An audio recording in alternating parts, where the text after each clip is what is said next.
Hello dear student, कैसे हैं आप लोग। उम्मीद करता हूँ आप लोग अच्छे होंगे और अच्छे से पढ़ाई कर रहे होंगे।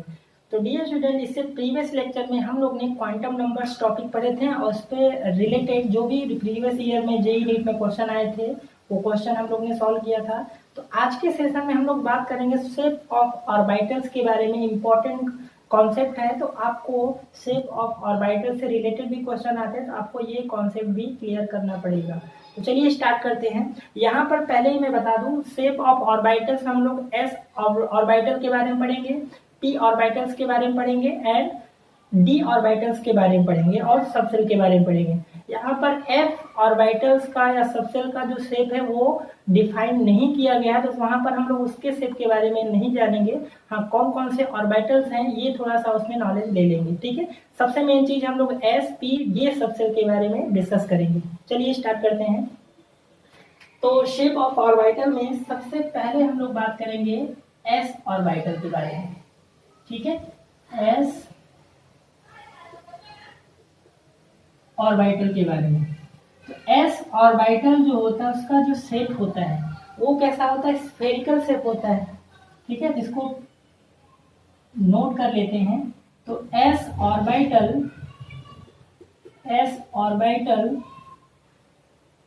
आर स्फेरिकल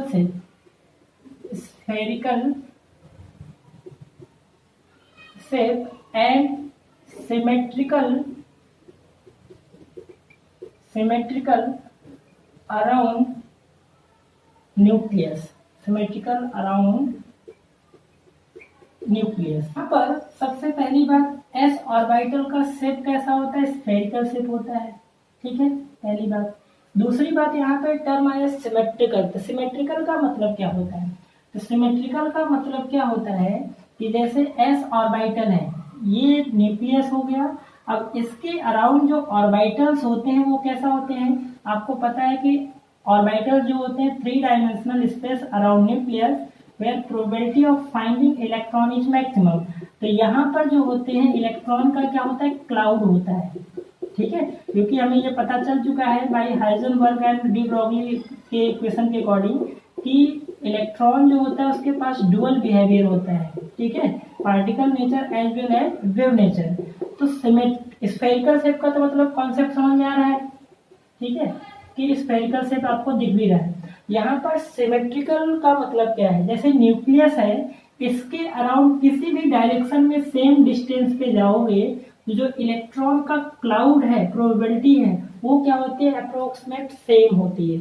इसी को बोलते हैं हम सिमेट्रिकल। जैसे ये न्यूक्लियस है, इससे जितना डिस्टेंस हम इस डायरेक्शन में जाएंगे, या हम इस डायरेक्शन में जाए या फिर इस जाए या इस डायरेक्शन में जाए, या तो इस डायरेक्शन में जाए या इस डायरेक्शन, किसी भी डायरेक्शन में जाओ 3D में, ठीक है, तो जो इलेक्ट्रॉन की डेंसिटी होगी वो अप्रोक्सीमेट क्या होती है, सेम होती है।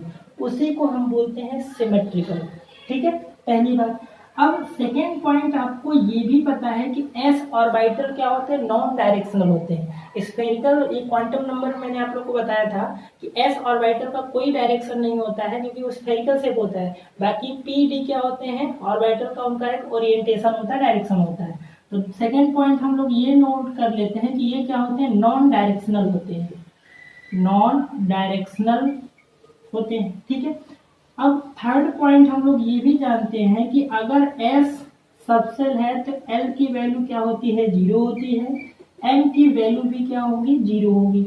ये मैंने क्वांटम नंबर में आप लोग को बताया है, ठीक है। तो L की वैल्यू 0 होगी।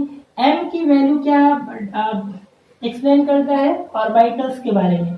तो S के लिए M की वैल्यू 0 होती है, इसका मतलब S सबसेल में सिर्फ क्या होते हैं, एक ही ऑर्बिटल होता है और उसमें जो इलेक्ट्रॉन होते हैं वो क्या होते हैं, अपोजिट डायरेक्शन में होते हैं। तो एस सबसेल में सिर्फ एक ही ऑर्बिटल होता है, उसमें 2 इलेक्ट्रॉन। तो एस सबसेल में मैक्सिमम जो इलेक्ट्रॉन आया, मैक्सिमम इलेक्ट्रॉन जो होगा वो कितना होगा, 2 होगा। एस सबसेल की बात कर रहा हूँ, उसमें इलेक्ट्रॉन मैक्सिमम कितना होगा, 2 होगा। और एक ही ऑर्बिटल होता है, नोड नहीं बोल रहा हूँ मैं, नोड, NODE, नोड। ये आपका फोर्थ पॉइंट है और ये पॉइंट इंपॉर्टेंट है क्योंकि यहाँ से क्वेश्चन पूछे जाते हैं। तो नोड क्या होता है कि न्यूक्लियस के अराउंड 3 डायमेंशनल में वो रीजन जहां पर इलेक्ट्रॉन का क्लाउड या इलेक्ट्रॉन की डेंसिटी क्या होती है, जीरो होती है। इसको डिफाइन कर लेते हैं कि नोड क्या होता है, reason around nucleus where density of electron is zero। Nucleus के अराउंड वो रीजन जहां पर इलेक्ट्रॉन की डेंसिटी क्या होती है, जीरो होती है, उसको बोला जाता है नोड। ठीक है, पहले हम लोग ये समझ लेते हैं कि ये इसका मतलब क्या है कि region around nucleus where density of electron is zero. तो यहाँ पर मैं 1s 2s 3s की बात कर लेता हूँ, और नोड कैसे निकालते हैं वो फॉर्मूले से भी हम कैलकुलेट कर सकते हैं, फॉर्मूला ही हम लोग देखेंगे। तो नोड क्या होता है कि region around nucleus where density of electron is zero. ठीक है, तो यहाँ पर मैंने 3s सबसे बनाए, 1s है, 2s है एंड 3s है। इसी तरह से 4s 5s आप निकाल सकते हो। तो 1s में जो है वो न्यूक्लियस के अराउंड क्या है, कोई भी ऐसा रीजन नहीं दिखाई दे रहा जहां पर इलेक्ट्रॉन की डेंसिटी जीरो हो। ठीक है, तो इसमें नंबर ऑफ नोड कितने हैं, जीरो है। अगर हम 2s को ध्यान से देखें तो ये जो रीजन है, ठीक है, ये न्यूक्लियस हो गया, ये इलेक्ट्रॉन का क्लाउड हो गया, और ये जो रीजन है जहां पर इलेक्ट्रॉन दिख ही नहीं रहा आपको, या होकर बहुत ही अदर कंपेयर में बहुत कम होगा।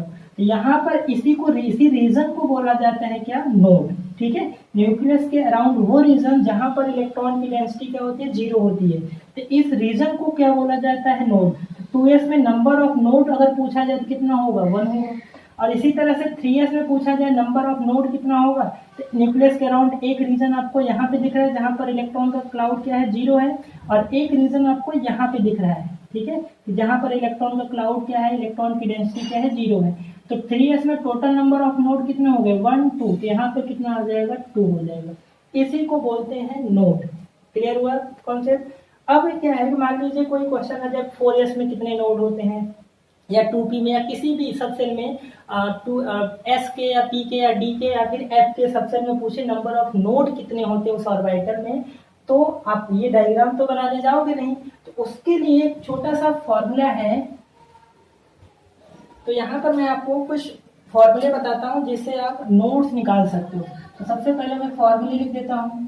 तो सबसे पहला जो है कि नंबर ऑफ नोड्स निकालना हो, नंबर ऑफ नोड्स कैलकुलेट करना हो इन ऑर्बिटल, तो उसका फॉर्मूला क्या है, n-1। ठीक है, तो number of node in any orbital निकालना हो तो क्या है, n-1 है। दूसरा फॉर्मूला हमें ये जानना है कि नंबर ऑफ स्फेरिकल, ठीक है, रेडियल नोड निकालना हो, तो उसका फॉर्मूला क्या है, n-l-1। यहाँ पर n-l जो है वो principal and azimuthal quantum number है, और आपको अच्छे से पता है SPDF के लिए n और l की वैल्यू आपको अच्छे से पता है। ठीक है, और दूसरा है नंबर ऑफ प्लेनर नोड निकालना, तो उसका सीधा सा क्या है, l के बराबर होता है। ठीक है, ये 3 फॉर्मूले हैं, तीनों फॉर्मूलों को आप माइंड में रखिएगा। अब इस पे कुछ क्वेश्चन कर लेते हैं। यहाँ पर मैं कुछ सबसेट लिख रहा हूँ। ठीक है, यहाँ पर मैं नोड्स निकालना है, यहाँ पर मैं लिख रहा हूँ रेडियल नोड निकालना है, रेडियल नोड, और यहाँ पे मैं बोल दे रहा हूँ प्लेनर नोड। ठीक है, तो ये मैंने एक टेबल फॉर्म में कर दिया क्वेश्चन को। ओके, तो चलिए यहाँ पर मैं 1s लिख दिया, यहाँ पे चलिए 2p लिख दिया, यहाँ पे 3d लिख दिया, और यहाँ पर 4f लिख दिया। ठीक है, अगर पूछे बताइए इसमें नोड कितने हैं, तो 1s में आपको पता है कि n की वैल्यू क्या है, 1 है, और 1 माइनस है, तो 1 माइनस 1 कितना हो जाएगा, यहाँ पर 0 हो जाएगा। क्लियर है। अगर हमें इसका रेडियल नोड निकालना है, तो यहाँ पर रेडियल नोड निकालने का फॉर्मूला ये है, n की वैल्यू क्या है, 1 है, s के लिए l की वैल्यू क्या होती है, 0 माइनस 1, तो यहाँ से भी क्या आ जाएगा, 0 आ जाएगा।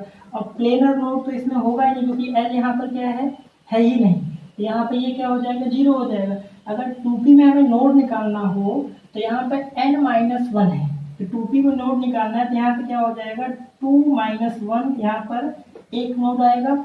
अब यहाँ पर अगर रेडियल नोड निकालना हो ठीक है। वैसे 2p ऑर्बिटल का क्या स्फेरिकल शेप नहीं होता, तो ये नहीं पूछेगा आपको रेडियल नोड। तो रेडियल नोड अगर पूछा जाए, रेडियल नोड कितना होगा, तो इसका फॉर्मूला क्या है, n-l-1। एन की वैल्यू क्या है, 2 है। p के लिए एल की वैल्यू क्या होती है, 1 - 1। तो यहाँ पे कितना आ जाएगा, 0 आ जाएगा। और अगर प्लेनर नोड पूछ ले आपसे, तो मतलब p के लिए एल की वैल्यू क्या होती है, 1 होती है, यहाँ पर ये आ जाएगा। इसी तरह से अगर 3D में पूछे कि 3D में बताइए नोड्स कितने होंगे, तो यहाँ पे एन की वैल्यू क्या है, 3 - 1, यहाँ से कितना आ जाएगा, 2 आ जाएगा। अगर रेडियल नोड या स्फेरिकल नोड पूछ ले तो क्या हो जाएगा, n की वैल्यू 3 है, d के लिए l की वैल्यू, ये आपको अच्छे से पता होना चाहिए, s p d f के लिए l की वैल्यू, इसके लिए 0, इसके लिए 1, इसके लिए 2, इसके लिए 3, ये हमने बार बार बताया है। तो यहाँ पर निकालोगे क्या आ जाएगा, 3 - 2 - 1 कितना आ जाएगा, 0 आ जाएगा। और इसके लिए d के लिए l की वैल्यू कितनी होती है, 2 होती है। क्लियर है। 4f के लिए निकालना है, तो 4f में n की वैल्यू कितना है, 4 - 1 कितना आ जाएगा, 3। यहाँ पर अगर हमें रेडियल नोड निकालना हो तो 4 और df के लिए n की वैल्यू 3 होती है, -1 कितना आ जाएगा, 0। और अगर हमें प्लेनर निकालना हो, प्लेनर नोड कितना है, तो l की वैल्यू f के लिए कितना होती है, 3 होती है। ठीक है। तो इस तरह से आप डायरेक्ट फॉर्मूले से इस तरह के नोड आप कैलकुलेट कर सकते हैं। ओके। तो एस ऑर्बिटल में इतनी चीजें आपको ध्यान रखना है। अगर हम ग्राफ की बात करें, ठीक है, अगर इसको हम ग्राफिकली रिप्रेजेंट करें तीनों को, 1s को, 2s को और 3s को, उसमें नोड किस तरह से रिप्रेजेंट करते हैं। तो आपको एक चीज याद होगा, जब हम लोग ने क्वांटम मैकेनिकल मॉडल पढ़ा था तो वहां पर एक त्रिशूल जैसा डिजाइन आया था। तो ये कुछ नहीं रिप्रेजेंट करता है, हाँ, बट अगर यहाँ पर ये स्क्वायर हो जाए, ये रिप्रेजेंट कर रहा था क्या, प्रोबेबिलिटी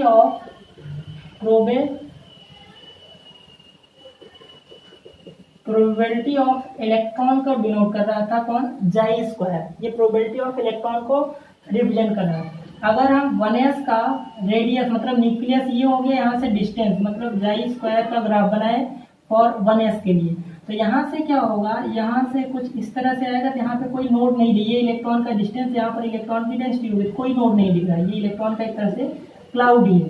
ठीक है, यही रिप्रेजेंट कर रहा है ये रीजन। अगर हम बात करें 2s का, अगर 2s में रेडियस से डिस्टेंस और जाई स्क्वायर का ग्राफ बनाए, तो यहाँ पर आपको एक नोड दिख रहा है, मतलब कुछ यहाँ पर इस तरह से रीजन होगा। ठीक है, ये इलेक्ट्रॉन की डेंसिटी रहता है, और ये जो पॉइंट है यही जो होता है, इसी को क्या बोलते हैं, नोड बोलते हैं। तो यहाँ पर ये जो रीजन है, तो ये हो गया न्यूक्लियस, यहाँ से ये रीजन, और ये वाला रीजन कौन है, ये रीजन है, और ये जो पॉइंट यहाँ पे टच कर रहा है यही होता है ये रीजन, इसी को क्या बोलते हैं, नोड बोलते हैं। अगर हम 3s के लिए बनाए, 3s के लिए रेडियस और जाई स्क्वायर में यहाँ पे बनाए, तो यहाँ पर कुछ क्या होगा, इस तरह से होगा, इस तरह से होगा, और फिर यहाँ पर क्या होगा, एक नोड और आएगा, तो यहाँ पर क्या होगा, इस तरह से होगा। तो यहाँ पर आपको क्या दिख रहा है, ये जो रीजन है न्यूक्लियस का ये हो गया, उसके बाद एक नोड आपको यहाँ पर दिख रहा है, और एक नोड आपको यहाँ पे दिख रहा है। ठीक है, तो ये जो पॉइंट होते हैं जहाँ पर रेडियस से यहाँ पे 2 पॉइंट टच कर रहे हैं, इसी को क्या बोलते हैं, नोड। तो 3s में कितने, 2 पॉइंट हैं, 2s में सिर्फ एक ही नोड है, ये पॉइंट को नोड बोलते हैं। और यहाँ पर इसको नोड नहीं बोलते हैं, ये इलेक्ट्रॉन एक तरह से क्या है, क्लाउड है। बात समझ में आ गई। ये 1s 2s 3s का आपके साथ एनसीईआरटी बुक में ये ग्राफ दिया हुआ है, तो यहाँ पर इस ग्राफ को, इसको थ्रू कैसे समझते हैं वो हमने समझा दिया है। तो नेक्स्ट अपना जो सबसेल है p ऑर्बिटल्स के बारे में पढ़ते हैं। p ऑर्बिटल का शेप कैसा होता है। p ऑर्बिटल जो होता है वो डम्बल शेप होता है। ठीक है, तो p ऑर्बिटल का शेप कैसा होता है, डम्बल शेप होता है।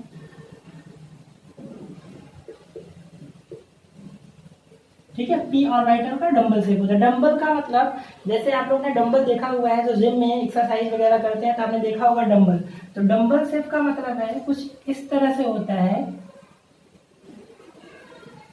ठीक है, तो डंबल आप यहाँ से पकड़ते हो, यहाँ पर क्या होता है, ये 2 लोब होते हैं, यहाँ पर ये जो होता है, ठीक है, इनको क्या बोला जाता है, इनको बोला जाता है लोब। ठीक है, ये उनको बोला जाता है लोब। और यहाँ पर इलेक्ट्रॉन की जो डेंसिटी होती है इस लोब में क्या होती है, मैक्सिमम होती है। ठीक है, इस लोब में क्या होता है, इलेक्ट्रॉन की डेंसिटी क्या होती है,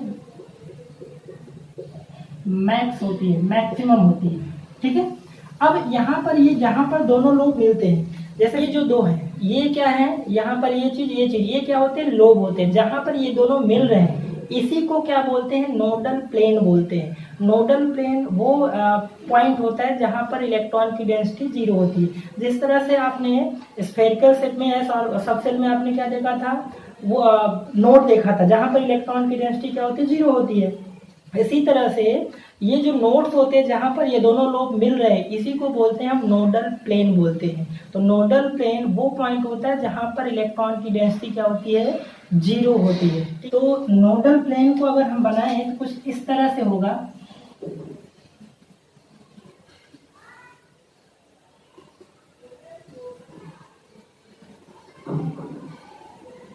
ठीक है, ये जो प्लेन होता है जहां पे दोनों लोब मिल रहे हैं इसी को बोला जाता है क्या, नोडल प्लेन।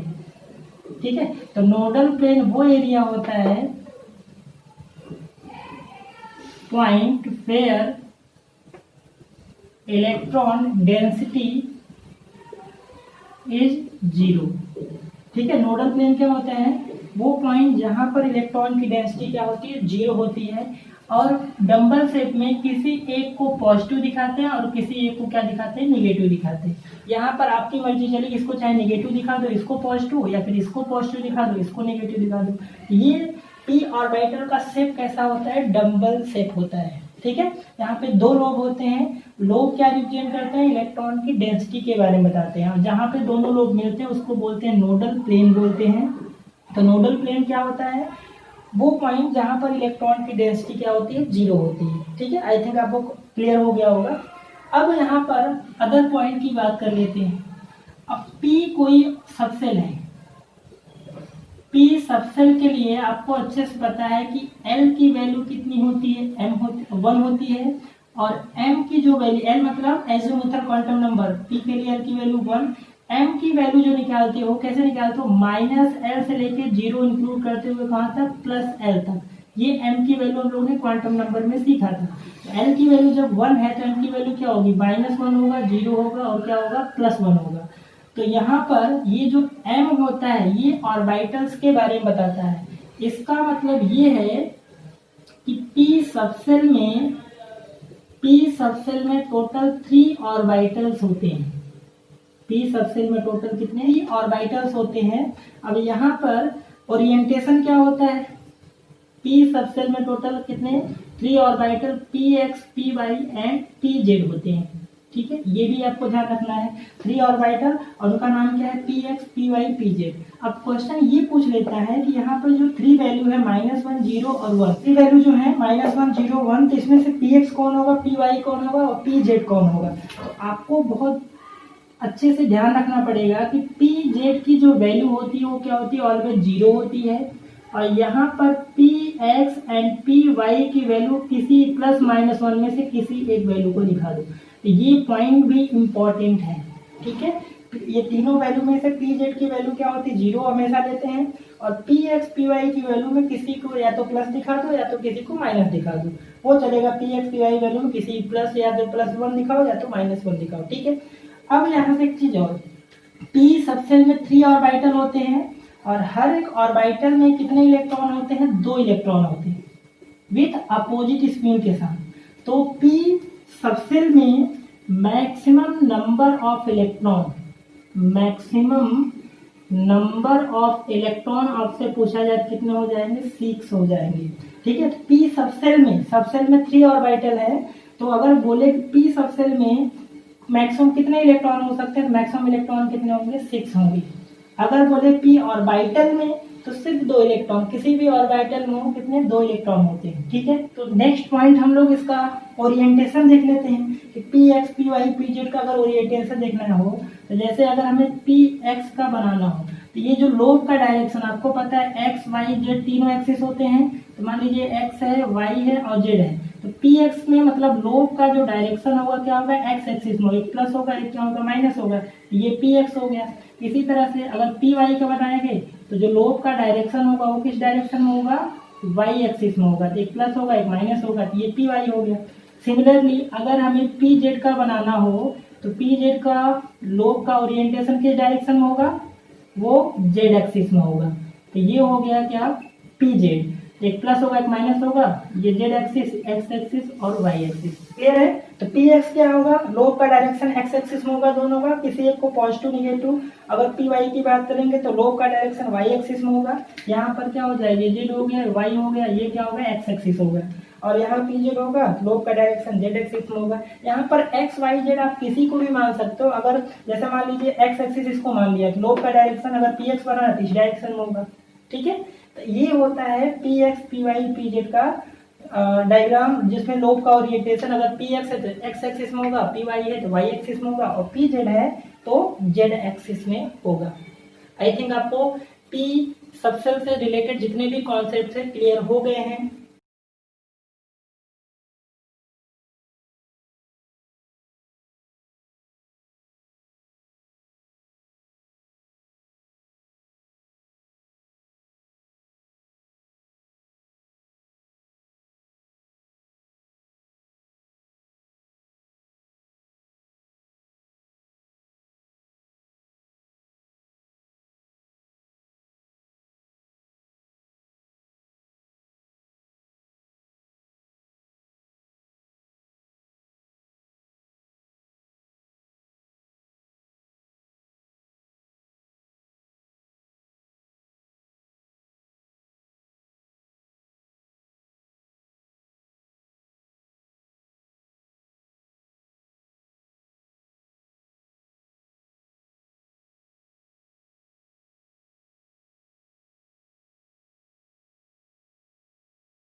तो नेक्स्ट टॉपिक है अपना शेप ऑफ डी ऑर्बिटल्स। ठीक है, तो डी ऑर्बिटल की हम बात करें तो डी ऑर्बिटल का जो शेप होता है उसका शेप होता है डबल डम्बल शेप, डबल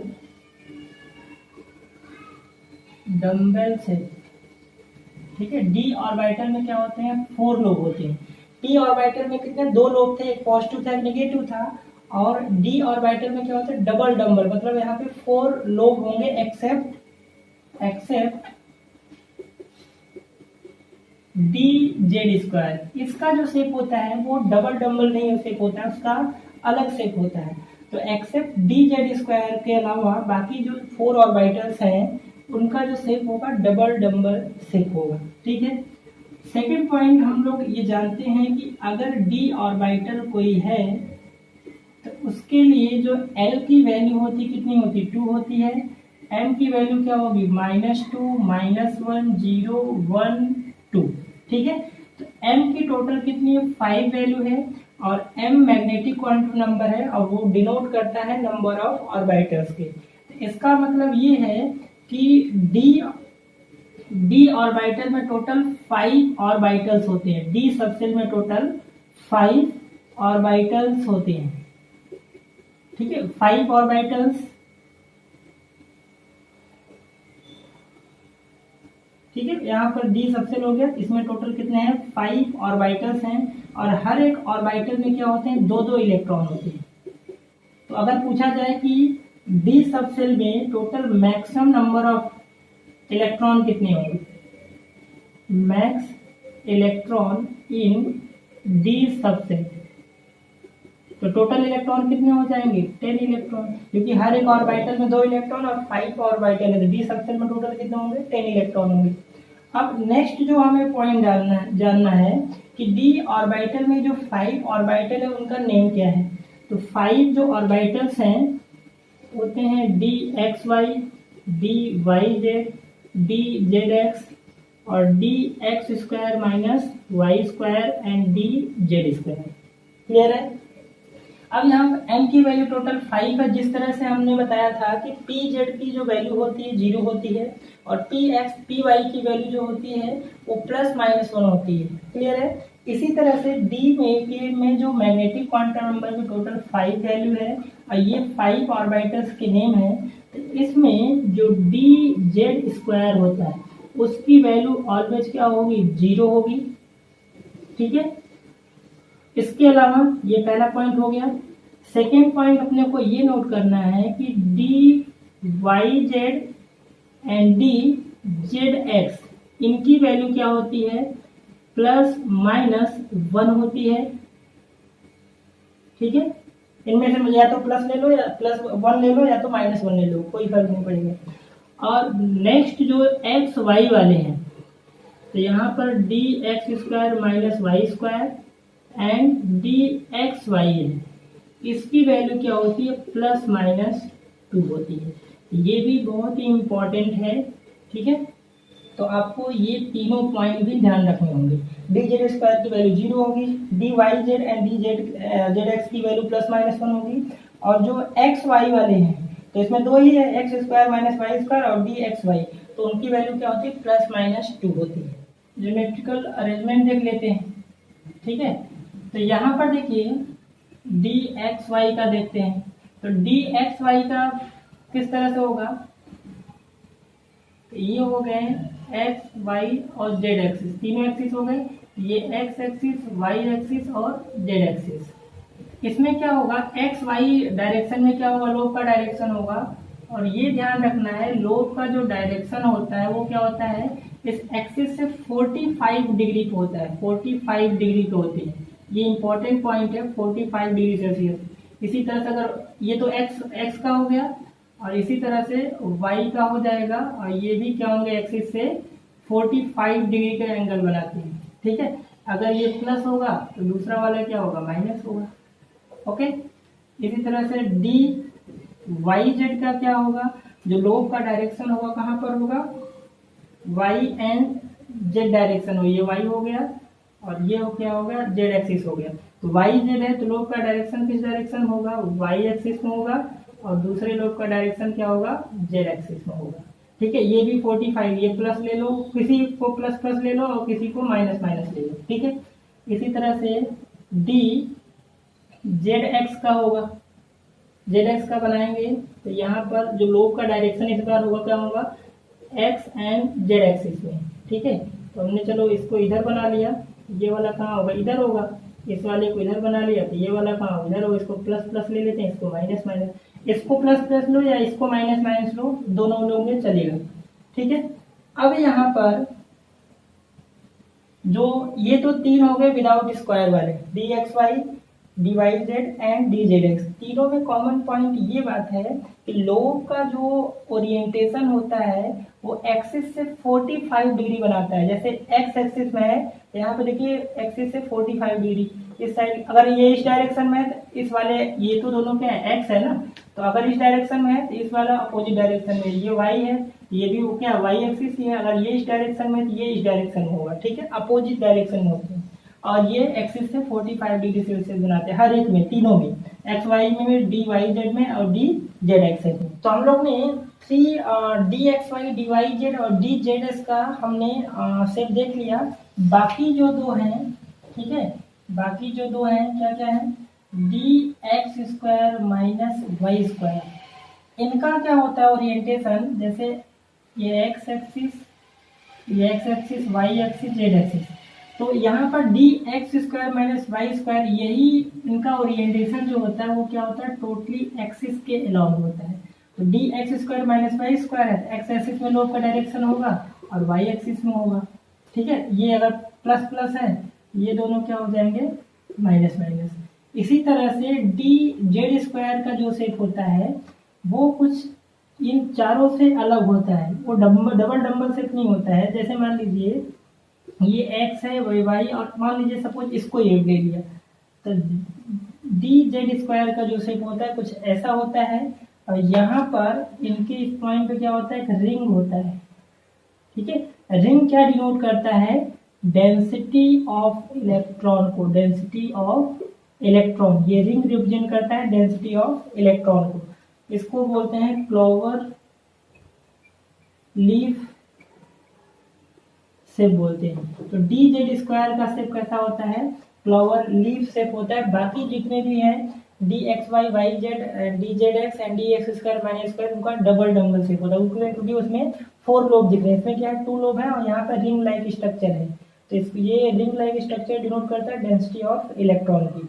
यहाँ से एक पॉइंट हमें ये पता चल रहा है कि डी के 5 ऑर्बिटल्स में से 2 ऑर्बिटल ऐसे हैं, कौन कौन से, d x square minus y square and d z square जो होते हैं, उनका जो लोब होता है, lobe orientated along axis, axis के अलोंग ओरिएंटेड होते हैं, ठीक है। और बाकी जो 3 हैं, d x y, y z and d z x, ये क्या होते हैं, along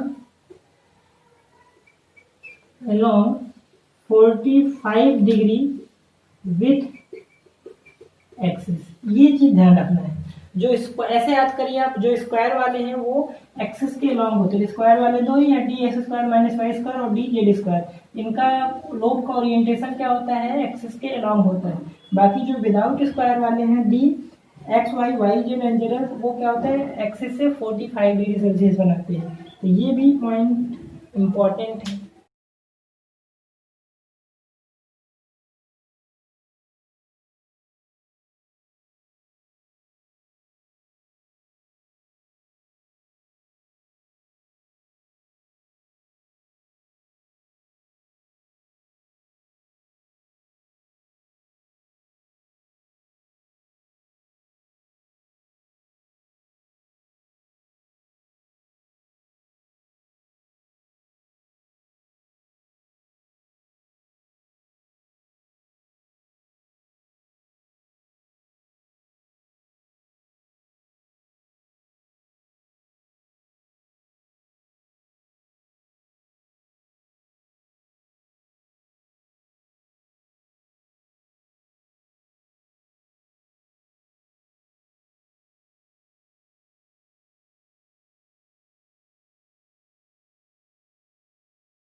तो नेक्स्ट जो है, शेप को डिफाइन नहीं किया गया, बट इससे रिलेटेड कुछ पॉइंट्स हैं, उसको हम लोग नोट कर लेते हैं। तो चलिए, एफ ऑर्बिटल्स, ठीक है, एफ ऑर्बिटल का सबसे पहली बात शेप नॉट